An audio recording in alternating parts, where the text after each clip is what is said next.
पश्चिम बंगाल के पूर्व मुख्यमंत्री ममता बनर्जी की सुरक्षा को लेकर पार्टी के सांसद डेरेक ओब्रायन ने एक वीडियो जारी किया, जिसमें उन्होंने दावा किया कि ममता बनर्जी का घर पर एक भी सुरक्षाकर्मी तैनात नहीं है। लेकिन इस दौरान उन्होंने ममता बनर्जी का वो घर दिखा दिया, जिसे लेकर अब तक भ्रम की स्थिति थी। दरअसल ममता बनर्जी के लिए कहा जाता है कि वो कालीघाट के एक छोटे से घर में रहती थी, लेकिन ममता के सांसद ने उनकी सुरक्षा में तैनात सुरक्षाकर्मी दिखाने के चक्कर में उनका बड़ा आलीशान घर का टूर करवा दिया, जो एक कोने से दूसरे कोने तक काफी बड़ा है। इतना ही नहीं, ममता बनर्जी के घर पर ही पार्टी ऑफिस भी है, जहां ममता बनर्जी मीटिंग करती हैं। पीछे साइड में भी सुरक्षा बलों के बैठने के इंतजाम के साथ गार्डन भी है।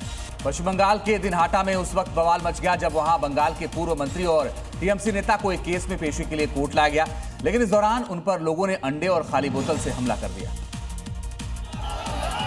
दरअसल जैसे ही पुलिस की वैन कोर्ट परिसर में घुसी, लोगों ने चोर चोर करके नारेबाजी शुरू कर दी।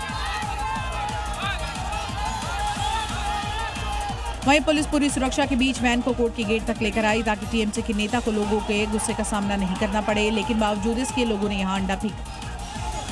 इस दौरान जैसे ही टीएमसी के नेता कोर्ट से बाहर निकले, हेलमेट पहनने के बावजूद लोगों ने टीएमसी के नेता पर अंडे फेंके। आरोप है कि ममता सरकार में टीएमसी के मंत्री ने इलाके में लोगों को खूब परेशान किया, जिसका असर है कि अब लोग उनका अंडे से स्वागत कर रहे हैं। और बड़ी खबर आपको बंगाल के फाल्टा से बता दें, जागीर खान की रिहाई की मांग की जा रही है। सड़क जाम किया गया, विरोध किया गया।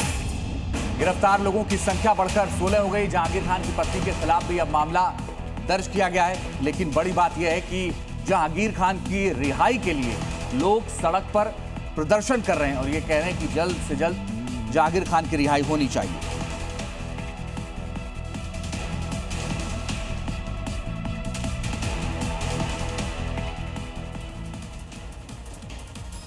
और गुरुग्राम पुलिस ने दिल्ली के दिलशाद गार्डन में किराए के फ्लैट से संचालित हो रहे एक अंतर्राज्यीय साइबर ठग गिरोह का भंडाफोड़ करते हुए 3 आरोपी गिरफ्तार किए।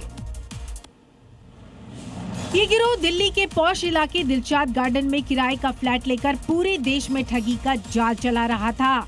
ये शातिर फर्जी इन्वेस्टमेंट पोर्टल के जरिए लोगों से करीब 3 करोड़ 75 लाख की धोखाधड़ी को अंजाम दे चुके हैं।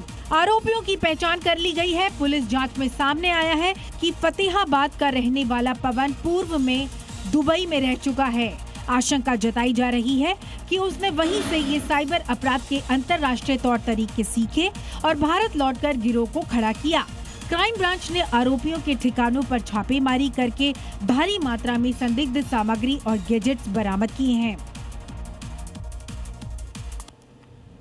उत्तर प्रदेश के फिरोजाबाद में बैंक ऑफ इंडिया की एक ब्रांच में बड़ा घोटाला सामने आया है, जहां गोल्ड लोन के बदले गिरवी रखे गए सोने के करीबन 96 पैकेट गायब हो गए। मामला सामने आते ही ग्राहकों में हड़कंप मच गया और फौरन बैंक की तरफ दौड़ पड़े। इस मामले का खुलासा तब हुआ जब बैंक का एक स्टाफ बिना किसी सूचना के 17 दिन से गायब चल रहा था। मामले की सूचना मिलते ही जोनल ऑफिस के अफसर बैंक पहुंचकर डुप्लीकेट चाबी से लॉकर खोलते हैं, तो वहीं 96 सोने के पैकेट यहां गायब मिले। जिसके बाद मुख्य मैनेजर ने 3 बैंक कर्मियों पर गबन और धोखाधड़ी की एफआईआर करवाई, जिन्हें हिरासत में ले लिया गया है। पुलिस द्वारा त्वरित एक्शन लिया गया और तुरंत ही जो इनके एम्प्लॉई हैं उनको हिरासत में लिया गया और इनके साथ 2 और एम्प्लॉई इनको भी हिरासत में लिया। इनसे कड़ाई से पूछताछ की जा रही है। और अब बात करते हैं शहर शहर टावर वाले हाई वोल्टेज ड्रामे की। उत्तर प्रदेश से लेकर मध्य प्रदेश तक प्रेम प्रसंग में टावर वाले प्रोटेस्ट का कल्चर बढ़ता जा रहा है, जहां युवक और युवतियां टावर पर चढ़कर जमकर हंगामा करते हुए नजर आ रहे हैं। और ये तीनों तस्वीरें उसी टावर वाले हाई वोल्टेज ड्रामे की गवाही दे रही हैं। यूपी के रामपुर और अंबेडकर नगर से और एमपी के रायसेन से आई घटनाओं से अफरा तफरी मच गई। सबसे पहले बात रामपुर की, जहां शादी की मांग को लेकर एक युवती मोबाइल टावर पर चढ़ गई। युवती का आरोप है कि 4 साल से प्रेम संबंध में रहने वाला युवक अब शादी से इनकार कर रहा है। प्रेमी को बुलाने की जिद पर अड़ी युवती कई घंटों तक टावर पर बैठी रही। वहीं अंबेडकर नगर में प्रेमिका के ननिहाल जाने पर एक युवक टावर पर चढ़ गया। प्रेमिका को बुलाने की जिद पर अड़ गया, जिसे पुलिस ने समझा बुझाकर किसी तरह नीचे उतारा।